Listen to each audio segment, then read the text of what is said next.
And welcome! Recently I watched Limitless and it has stuck with me. In short, the main character got his hand on a pill that made him super smart, so he began grinding, got rich and pursued all of his ambitions. The problem is, if someone taking that pill decides to stop, they will either get really sick or just straight up die.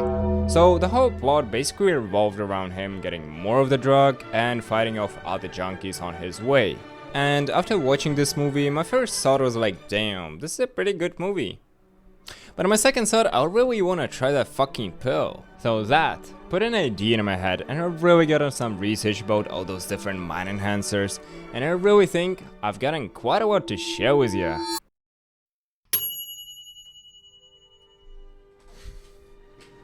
When I say drugs, what is the first thing that comes to your mind?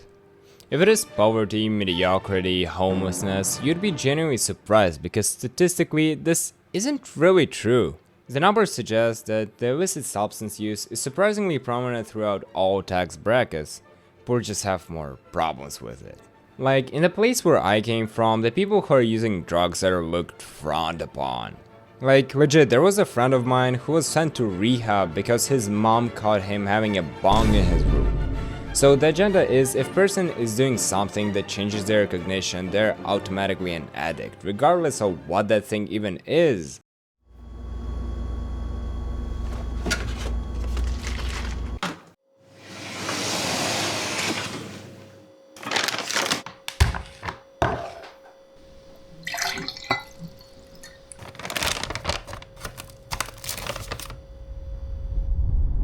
What is that in your hand, son? It's actually creatine, Dad. I always knew you were a fucking junkie. But the more I looked into recreational and practical side of things, the clearer it became that we just like to generalize and cherry pick and focus only on negative aspects, because it's just easier like that. We don't like our beliefs to be challenged, and neither do we have time to research about a particular molecule. It is what it is. So alright, with that in mind, have you ever had problems learning? Because I definitely did. My scores on the exam were always around threshold. And even now, it takes a huge amount of effort to do the things that I have to do. And it sucks a lot, but I always wondered to myself, would this still be the case if I were to be properly supplemented? Let's talk about nootropics. The term was coined in the 70s by Romanian psychologist and chemist Corneliu Gheorghe. This is a class of substances that's supposed to improve your cognitive functions, like memory, focus, alertness, calmness, sleep regulation, mind preservation, etc. The term became increasingly popular in 2010, originating from a work culture of Silicon Valley. It was also labeled as the rise of biohacking, where people began exploring and injecting all sorts of things in their body and then wonder why their hair starts to fall off or they don't get erections anymore. Terrible things. However, it hasn't shifted much since, with the release of Limitless in 2011 with Bradley Cooper in it and rise of podcasts and influencers. The concept of a pill that will make you smart has officially entered the culture of common folk like us. And if you've noticed anything, I use the words like may, should or supposed consciously here because it is the exact same wording that content creators and companies use to avoid lawsuits. So the capitalist economy does what it does best: cut costs, increase margins, and fuck over the consumer. Marvelous. I mean, just look, the numbers go up, so what could be the problem? Like, even the same supplement from two different companies can have the different amount of active substance or potency as for what is written on the label. Or even worse, don't bother, just straight up lie and put something entirely else than advertised. Since the average consumer doesn't really market check what they ingest, unlegitimate manufacturers use that to their advantage to either cut costs or increase margins. Like, if it seems stronger, why would you pick something else, right? But when they actually get tested, they are often caught with improper dosaging, or even sometimes replacing the supposed active ingredient with something entirely different, effectively lacing their own buyer. And that can't be good. This is more like an industry promise from a dude who owes you money rather than a safe-proof double placebo guarantee, and I'm by far not a doctor, as you might tell. Anyways, let's go back to the topic. Nootropics are a pretty weird class of substances since they don't really have a universal feature that determines their sets of effects. Like for example, stimulants that stimulate your nervous system, therefore making you up, or sedatives that do the opposite. So they range quite a lot, anywhere from your morning cup of coffee to a straight up mystery powder that was sold on a random Ukrainian forum that was closed in 2018. So I put them in 3 distinct categories to hopefully help you navigate through this mess and don't really get lost in it. Clap, clap, clap. A brief warning that I'm gonna drop a lot of terms and like confusing names, so please don't panic and click off this video. I'm gonna explain about them later.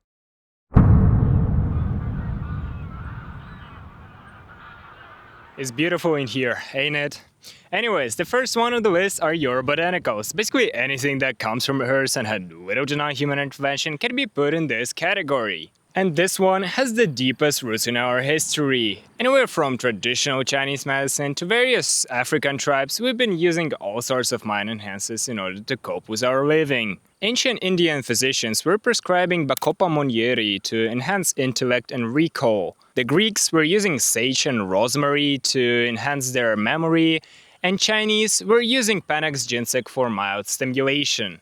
And even in the modern era, a lot of them are still used and are often researched for what they have to offer. Most common natural nootropics are fungi like lion's mane, or herbs like Rhodiola rosea, or even green teas packed with L-theanine. In the same category, I would also put caffeine coming from coffee beans, but it also could be found in teas but in lower amounts. And I would even say nicotine, which is also nootropic, but only recognized as such in lower amounts. The natural mind enhancers are usually less potent and if served correctly are associated with the least amount of health risks. However, what I would look really weird upon are the extracts, since they're still technically the same plant with the same sets of effects, but are isolated in a powdered form are like 50 times more potent.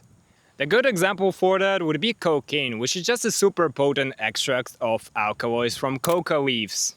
Originally, they contain 0.25 to 0.77% of the same alkaloid, which people of those regions could just chew on. It was like a coffee. The street cocaine hydrochlorate, on the other hand, if wasn't cut with some bullshit, should hold around 90% of the same crystallized alkaloid, which in turn turns it into a really strong and addictive stimulant. So extracts are kind of meh in my opinion. Like another cool analogy that I found is that a tablespoon of coffee is a really strong coffee, but if you have a tablespoon of caffeine isolate, this shit will kill you. So my input here is just to be careful with them and I don't know, stick to the basics, really. Anyways, what do we have next?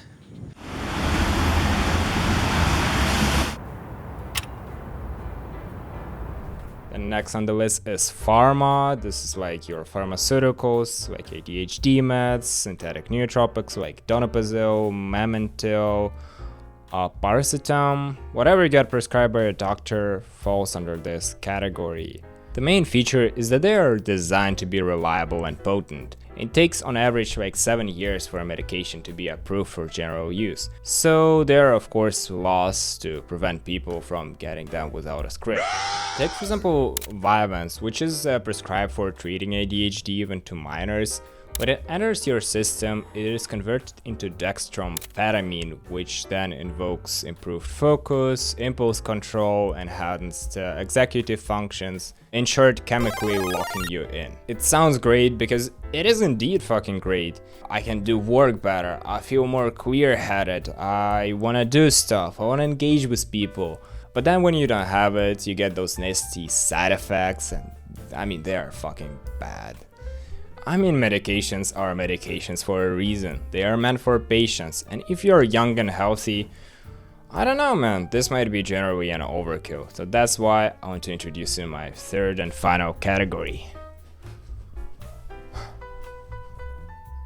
This one is probably my favorite of the bunch, and the best way to describe it, it is like a really large gray area, ranging anywhere from simple dietary supplements like creatine or vitamins, to straight up designer drugs like armodafinil or 2-FA. Like when people talk about nootropics online, this is probably where you would find yourself.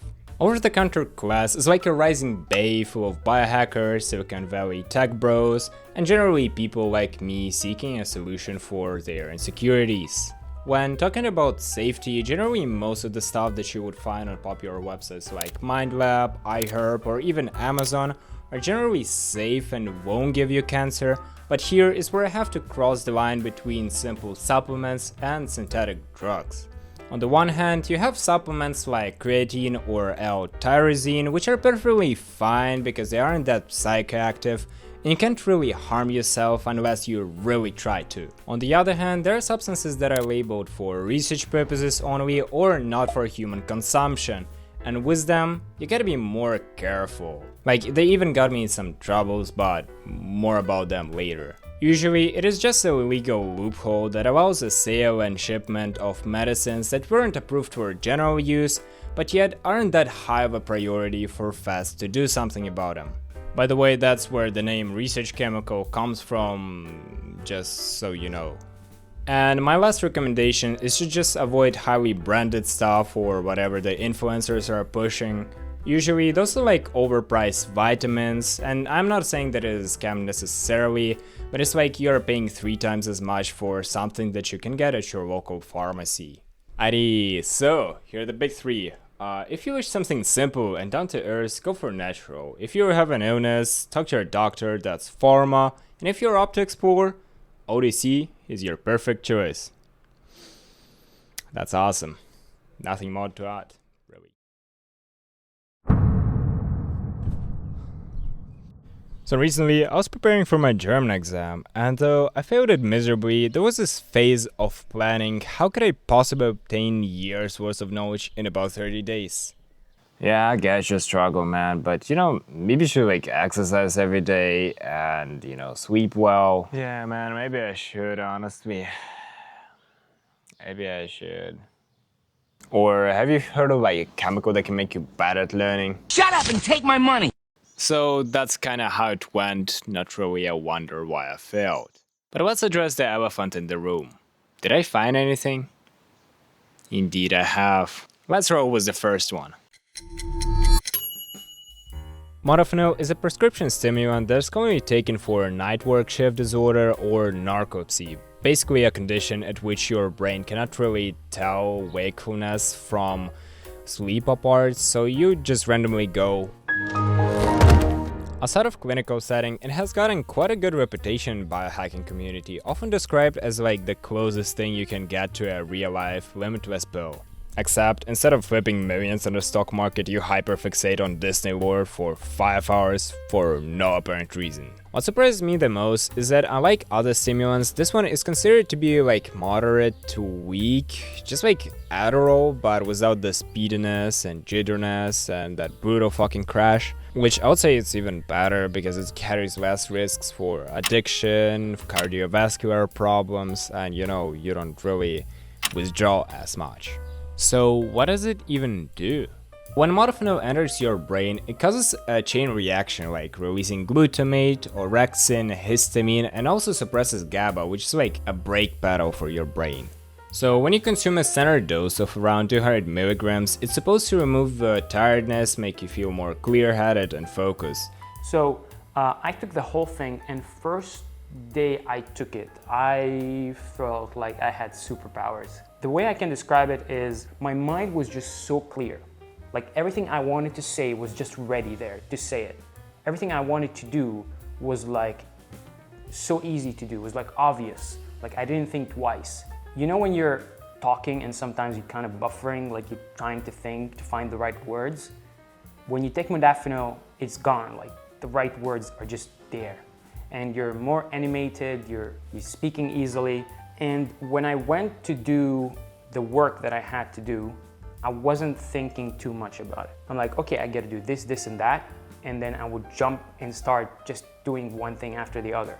Compared to me usually, like when I have to like reply to some emails or finish some design or do something, I'd be like, let me just, check maybe Instagram first, and then I'm gonna go and try to do that. So it's as if everything that I wanted to do or everything I wanted to say was much easier to do or say But just like with anything, there are still some side effects that you will probably have to deal with. Like the most common issue that people report with taking modafinil is that it doesn't really let you fall asleep. I believe that it has a lot to do with the fact that half-life of modafinil is like, I don't know, 12 hours. So it's a pretty long time that it stays in your system, and therefore it might cause those troubles. Other side effects may include elevated heart rate, mood changes, anxiety, nausea, weird bodily feelings. So is it even worth it? That is kinda all I have for modafinil, or how it's also called Provigil. I'd say get it if you really need it, but otherwise you would need to have a script, and that also means you have to pay for a sleep lab, for a doctor's appointment, and for the pills themselves too. And without insurance, it's gonna cost you a bat. Oh hell no, I ain't doing that. Got something else? The next one on the list is CMAX, and it's actually pretty interesting because it is a synthetic peptide. A peptide is basically a signaling protein that tells your body what to do. Think of Ozempic or insulin that tells your body how to process sugar or energy. The CMAX was developed by Russians in the 90s and is to this day used for brain recovery after a stroke or severe injury. And I genuinely don't get how one even discovered this. Like, somebody saw a nasal spray for stroke patient and said, okay, I'm gonna use that shit for coding now. Like, huh? But whatever the story is, for nootropic purposes, you only use 1/10 of a medical dose. So if you're a medical patient, you use the 1% solution, and for everybody else, it is 0.1%. So why not a pill, you might ask? Well, it all boils down to the fact that peptides are like a volatile chains of amino acids, meaning your stomach breaks them down ruthlessly. So the nasal spray is like the easiest way to bypass the whole digestive system and keep the potency. CMAX is most known for rapidly upregulating the brain-derived nootropic factor, which is like a fertilizer for a plant. That means it promotes the growth of new neurons and helps to form connections between them. It's actually like the one thing that magic mushrooms do, but without the trip, nausea, and all the fun stuff. Anyways, a typical dose is anywhere in between 3 to 800 micrograms daily, which is a pretty broad spectrum, but a lot depends on your body type, how your body reacts, and your lifestyle. And you also have to cycle it, because the constant growth is not really good for you. Like, if you fertilize the plant too much, you will eventually damage it. And now apply the same thing to your brain. Ideally, you should head for around 2 to 3 weeks on and then the same amount off. Like, if you notice a lot of brain fog and things start to feel weird, you probably should already stop. Unfortunately, my package was seized and I got this funny brief in my mailbox recently, so I would not be able to provide my personal experience with it. So please be careful when ordering chemicals online. Even if it's labeled for research purposes only, it is not your legal shield and you still can get fines and you wouldn't even get your refund.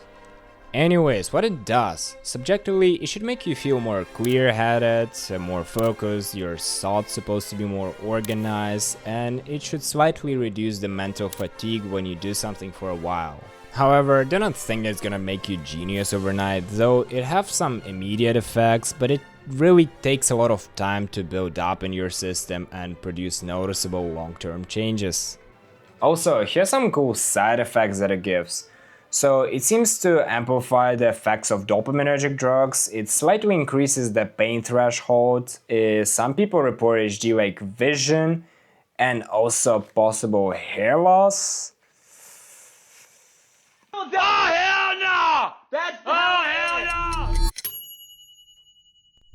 Let's finally talk about the substance that I could actually give my report on.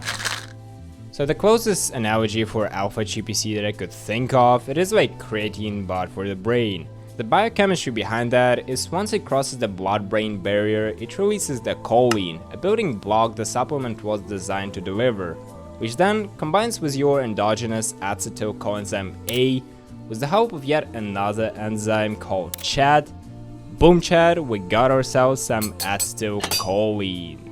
Daily dosage varies around 3 to 600 milligrams consumed orally, preferably an hour before your most intense work. This one is also both micro and macro cycled, meaning 5 days on, 2 off, 4 weeks on, 1 off. So what does it do subjectively? Generally, I'd say it's like feeling a bit more wired, but not all the way there. It's pretty weird. Also, unlike caffeine, it doesn't have this jitteriness or twitchiness to it, so I would say it's like pretty balanced. Some people like it, some people hate it, but it kind of degrades the emotional coloring of things, kind of like a robotic feeling, but not something that I would imagine modafinil would do, for example. Another one that I've noticed, but I could not replicate and I never did the baseline testings, but I feel like I could recall some things verbally more. But again, don't think of this as ultimate cream of the crop. I might be a bit biased. I'm for sure biased. Dude. So what do you think about it? Well, not much really. I don't know, I just drink coffee. I'm good, man, I'm good. But what you up to? I mean, I like nicotine a lot. I don't know, it just makes me productive. But you know that smoking gonna give you cancer, right? Well, I'm gonna be using pouches anyways. But still, you're getting addicted on like one of the most addictive substances there is. Well, I'm on alpha, so not anymore really. What? Remember when I mentioned that nicotine is like a nootropic? Well, it is, and I'd say it's a pretty powerful one. Pouches like Zins or Valos has gotten pretty popular in tech bro circles, and that is for a reason. It even got a name, entrepreneur crack, and I swear I didn't make that up. It provides a quick depletion of mainly glutamate, but also dopamine and norepinephrine, temporarily making you better at learning, remembering new things, and overall contributes to you feeling geeked. For like an hour, and then you crash. Not immediately, of course, it takes like 4 to 5 hours for nicotine to leave your system. But then your dopamine is below the baseline, and that is bad, and you start craving again. What are you doing back here? I can't find my fucking face! However, that's where alpha comes into play. The part that I left out is that nicotine mainly targets the nicotinic acetylcholine receptors. You see where I'm going. So let me start this off with the fact that nicotine is pretty weird, because instead of burning through receptors, it's actually creating new ones. Yeah, you heard me right, it creates new receptors in your brain. Hey, it's me editing, although it's true, I have to mention that it does that only indirectly, and it causes your brain to basically upregulate the amount of receptors because the nicotine kind of disables the old ones, so yeah. But once those have been agonized, blocked, and then nicotine leaves the system, it creates this big demand that your brain just couldn't really cover with its endogenous acetylcholine production. So, alpha GPC does what it does best. It gives the building blocks to hopefully help your body produce more of your semi-native acetylcholine to then cover the demand that your 2 AM Zin has created the night prior. Alright, so let's answer the question that you all came here for. Do drugs make you smart? No, they don't. Limitless has lied to us. No, but in all seriousness, intelligence is not something that you can just upgrade like a part of the computer. You are kind of stuck with your genetics and whatever the society has introjected into you. And even if there was to be a thing that would bring your IQ even by a few points up, we would all be using it right now. In fact, we already have one. It's called exercising. However, that doesn't mean that all nootropics are inherently ineffective or useless. A lot of supplements rely on basically covering the deficits that you already have. So even if there is a slight cognitive improvement, it is achieved through restoring something that was already in you beforehand. Meanwhile, others rely on a short-term burst of chemicals in your brain, therefore stimulating you in some way, but not actually making you clever. It just feels like it. I vividly remember asking my examiner whether I could use nicotine pouches during my exam, and to my surprise he said no. So me being me, I popped a couple of them and I was writing my test, and I really, I left the room thinking that I cooked. I really did. But then I got my results in like 2 weeks and I didn't even pass the half of it. It was so terrible, but I was so fucking confident that I did.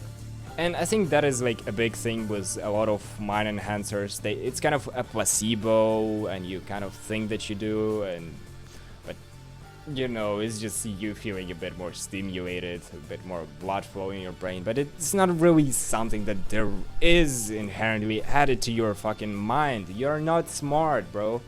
You're not. And also we have this feature called homeostasis, where your body kind of tries to find a perfect balance within itself. I mean, think of your brain as like a spring that you can stretch and then you let go and it will bounce in the opposite direction. That is what people call crashing, and you likely have experienced it on yourself. So when you chug an energy drink, it will give you a slight cognitive boost, but it will achieve it by blocking up the adenosine receptors. Adenosine is a neurotransmitter that makes you sleepy, by the way. When caffeine finally breaks down, all those receptors that were blocked finally flood back with even more of your endogenous adenosine. And now for some reason, you want to take a nap?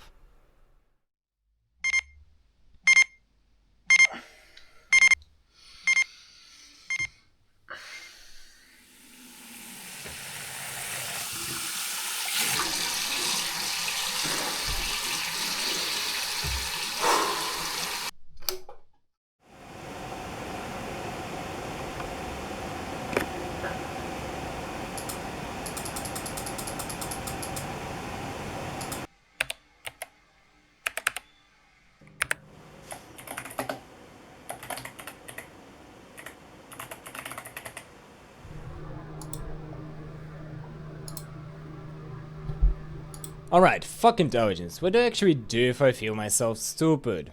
I mean, first of all, don't really worry about that too much. We are all a bit silly. But second to that, you have to work with what you have and build some good habits upon it. And I know I'm not really a good example of discipline and productivity, I'm more of a Roman leisure guy, but there are still quite a few behavioral changes that I found that worked out so well for me. You genuinely have to try it, and I mean it. You finish this video and just try it, okay? At least one, please. So the first tip is that morning defines your whole day, and this is a huge one. I find that if I don't start doing something from the time that I woke up or get distracted even for 15 minutes as something algorithm related, my whole day is considered to be wasted. Like, I'm not gonna do anything that doesn't gratify me here and now. I believe like Dr. K explains this really good in this segment.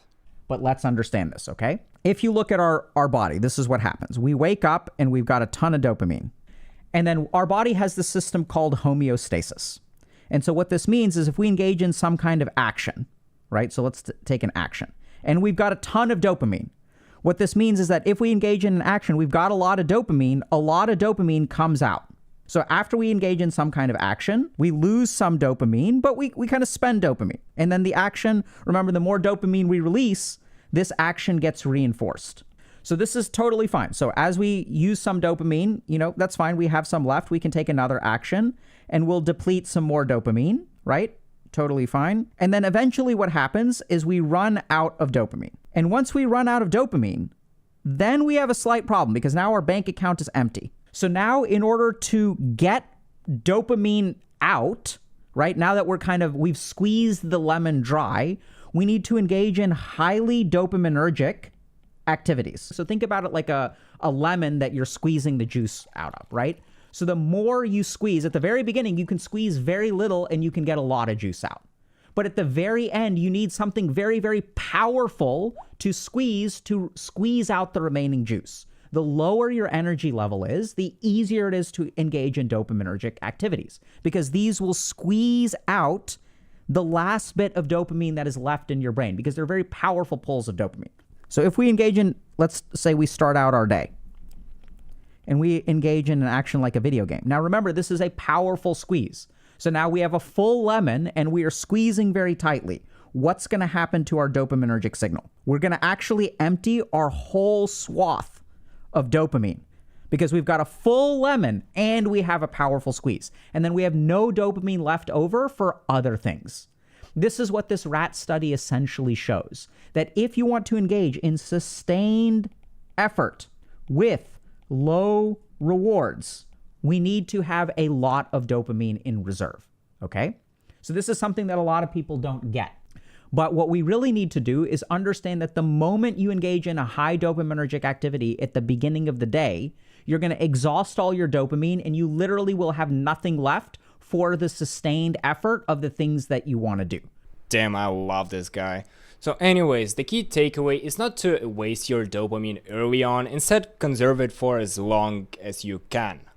So the second advice is to basically have some sort of sensational trigger in order for you to start your work.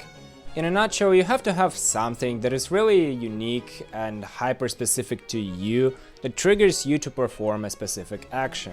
And the word sensational is key here, because essentially what you're doing is creating a connection between two actions in your brain. And it so happened that we react the fastest to things like taste, smell, or touch.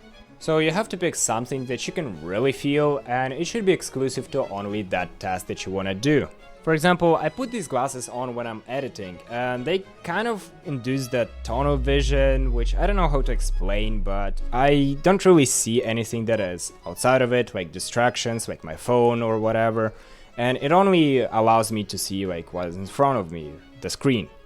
Previously, I also saw that they blocked blue light, but assuming they cost like 50 cents to produce, I highly doubt that.